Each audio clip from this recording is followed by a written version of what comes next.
नमस्कार मित्रों, स्वागत है आपका मेरे चैनल में।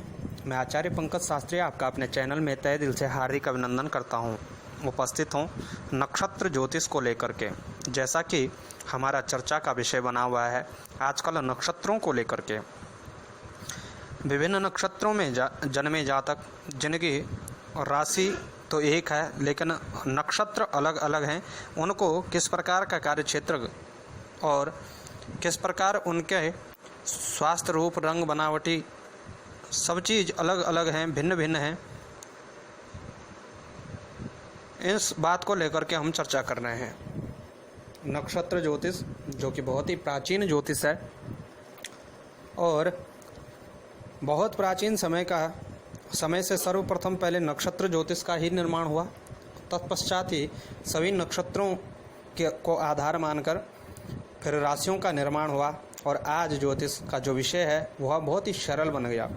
लेकिन यदि आप किसी की गहराई तक जानना चाहते हैं किसी भी शास्त्र के, और शास्त्र वह किसी भी चीज़ से रिलेटेड हो, चाहे शास्त्र हो, वेद हो या आपका अपना कार्य क्षेत्र हो, जब आप धीरे धीरे अपने कार्य क्षेत्र में जी तोड़ मेहनत करते हैं तो आप उसकी गहराई तक जाते हैं और फिर आपको नए नए जो अनुभव आपको प्राप्त होते हैं और आप बहुत ही सरल तरीके से अपने कार्य क्षेत्र को सुगमता से सिद्ध करके दिखाते हैं। वही विषय ज्योतिष का भी है। आप सभी लोगों में से कई लोगों की एक शिकायत रहती है जो आमतौर पर हमें सुनने को मिलती है कि एक ही राशि में जन्मे जातक और एक ही राशि में जिनका जन्म हुआ है ऐसे जातकों को एक बहुत अच्छी प्रगति करता है और एक बहुत ही दीन बन जाता है, बहुत गरीब और बहुत विपन्नता झेल सकता है। ऐसा कैसे हो सकता है? इसलिए हम ज्योतिष पर भरोसा ही नहीं करते। प्रिय दर्शकों, केवल एक राशि के अनुसार ही हम किसी का निष्कर्ष यदि निकाल पाते तो ज्योतिष शास्त्र के तमाम पुस्तकें होती ही नहीं। सिर्फ राशियों से निर्णय नहीं निकाला जाता। राशि सुगमता के लिए है। राशि हमारा एक वर्तमान चलित चक्र है, लेकिन यदि हमें भविष्य की गोद में झांकना है जो कि बहुत असंभव है। हाँ, भविष्य की गोद में झांकना बहुत असंभव है, लेकिन हम किसी कार्य को यदि हम ऐसा आपने कई बार सोचा होगा कि घर वाले अपने बालक को या किसी और को करवाना कुछ और चाहते हैं, लेकिन बालक की खोपड़ी कहीं और जाती है और वह किसी और कार्य क्षेत्र में सफल होते हैं। और आपने कई बार आपके साथ भी हो सकता है ऐसे घटनाएं हो चुकी होंगी कि आपने कार्य क्षेत्र कुछ और चुना था लेकिन आप कुछ और बन गए। तो यह होता है ज्योतिष का नक्षत्र। जैसे कि 2, सवा 2 नक्षत्र और कभी कभी 3 नक्षत्र तक चला जाता है। 3 नक्षत्रों से मिलकर के एक राशि का निर्माण होता है। वैसे सवा 2 नक्षत्र की, लेकिन कभी राशि का जो होता है अंश कला ज़्यादा बड़ा होता है तो वह 3 नक्षत्रों तक भी पहुंच जाता है। और सवा 2 नक्षत्रों की एक राशि बनती है तो स्वाभाविक है कि नक्षत्र स्वामी अलग होते हैं, राशि स्वामी एक ही होता है, लेकिन सबके कार्य क्षेत्र अलग अलग होते हैं। और इसी पर हम चर्चा कर रहे हैं। अश्विनी नक्षत्र से लेकर के श्रवण और धनिष्ठा नक्षत्र और शतभिषा नक्षत्र तक तो हम जान चुके हैं, जो कि 24 नक्षत्र हैं और आज 25वां नक्षत्र है। तो आइए जानते हैं 25वां नक्षत्र क्या है विशेष। अगला जो नक्षत्र है वह है पूर्वा भाद्रपद। पूर्वा भाद्रपद नक्षत्र है जिसके प्रथम 3 चरण, एक नक्षत्र के 4 चरण होते हैं और इसके 3 चरण कुंभ राशि के अंतर्गत ही आते हैं। आपने देखा होगा कि धनिष्ठा के अंतिम 2 चरण, शतभिषा नक्षत्र और पूर्वा भाद्र के प्रथम 3 चरण शनि की राशि कुंभ राशि में ही बनते हैं। यह कुंभ राशि के अंतर्गत ही आता है। राशि स्वामी शनि होता है और नक्षत्र स्वामी बृहस्पति, और अंतिम जो चरण होता है यह मीन राशि के अंतर्गत आता है। तो आइए सर्वप्रथम जानते हैं प्रथम 3 चरणों का शुभाशुभ फल। बृहस्पति का यह नक्षत्र शनि की राशि, और दोनों नक्षत्र बृहस्पति और शनि दोनों ही आपस में न शत्रु होते हैं न मित्र होते हैं, अर्थात सम होते हैं। 3 चरणों में जो जन्मे जातक होते हैं उन जातकों को यदि रूप रंग बनावट देखें तो प्रायः उदारचित्त, सौम्य प्रकृति, चौड़ा चेहरा और दार्शनिक होते हैं। सत्यवादी, मित्रों का हितैषी, बुद्धिमान, स्वाभिमानी और ज्योतिष प्रेमी होता है।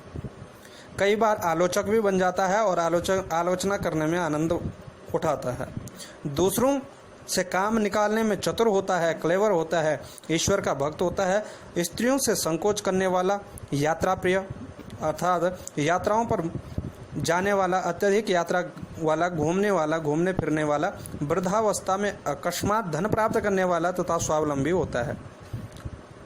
यदि लग्न अथवा इस नक्षत्र पर कोई पाप ग्रह हो तो व्यक्ति निम्न स्तर के कार्यों में रुचि रखने वाला, वैश्यागामी और हिंसक कार्य करने वाला, क्रोधी एवं नास्तिक होता है। वहीं जो अंतिम जो चरण है, एक चरण, उसमें गुरु की राशि मीन राशि और गुरु का नक्षत्र होता है यह, अर्थात राशि स्वामी और नक्षत्र स्वामी अंतिम पूर्वा भाद्रा का अंतिम चरण गुरु ही होते हैं। तो ऐसा जातक खूब प्रगति करता है। जातक दयालु स्वभाव, आकर्षक एवं प्रभावशाली व्यक्तित्व, व्यवहार कुशल, सत्यनिष्ठ, महत्वाकांक्षी, शुभ विचारों से युक्त, उदार हृदय, परोपकारी, संगीत और कला के क्षेत्र में विशेषतः सफलता प्राप्त करता है।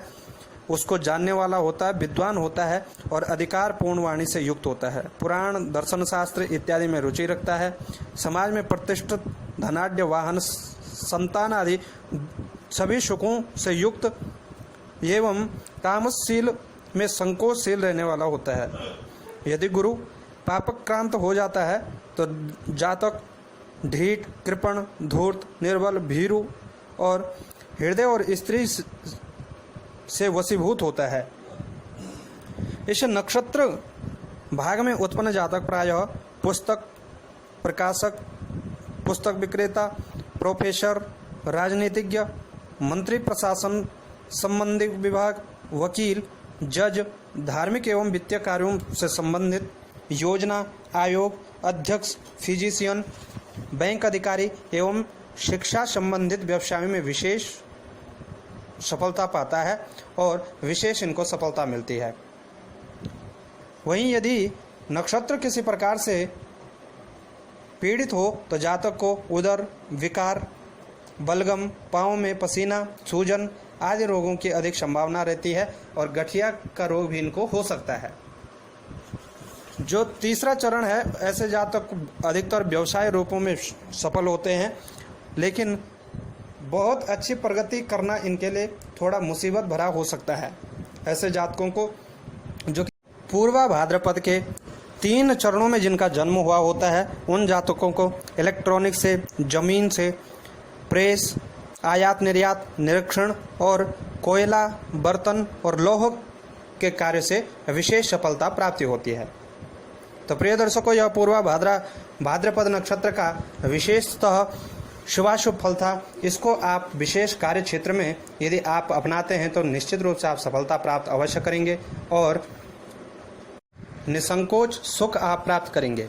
तो आपका जीवन मंगलमय हो, यही हम मंगल कामनाएं करते हैं। नमस्कार। जानकारी अच्छी लगे तो इसको शेयर अवश्य करें और चैनल पर यदि आप नए हैं तो सब्सक्राइब करना ना भूलें और किसी विशेष जानकारी के लिए तो आप हमसे संपर्क अवश्य करें।